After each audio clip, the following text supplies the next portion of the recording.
Pour les additions avec retenue, faire déjà avec une seule retenue. Choisir en fait que le nombre d'unités soit plus grand que 9 et du coup créer une retenue. Ou les dizaines ou les centaines, donc faire une chose à la fois.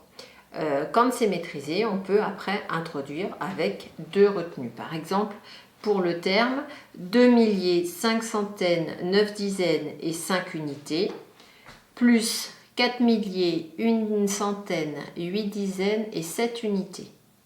5 unités plus 7 unités. Mettre ensemble. Ça fait 12. 12. Dans le système décimal, comment fait-on? L'enfant est capable de dire que 12, c'est 10 et encore 2. Donc il doit échanger ces 12 unités en une dizaine et, pardon, c'est pas ici. Il doit échanger 12 unités en une dizaine et encore 2.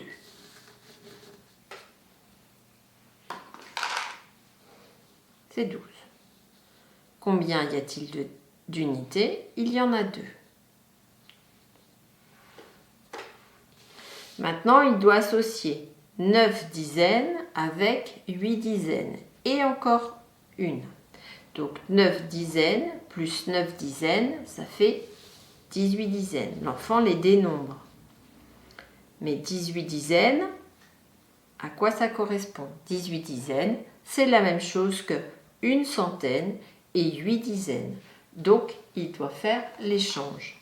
1, 2, 3, 4, 5, 6, 7, 8, 9, 10. Et il échange. Nous, on dit qu'on fait le banquier, on échange. On échange 10 dizaines contre une centaine. C'est la même chose. Et il constate qu'il lui reste 8 dizaines. Il place sa centaine supplémentaire avec les autres centaines. Donc 5 centaines plus 2 centaines, ça fera 7 centaines. 2 milliers plus 4 milliers, ça fera 6 milliers. Et je lui demande ensuite d'aller chercher les symboles correspondants. Donc le symbole 2 unités qui correspond aux 2 unités qu'il a obtenues.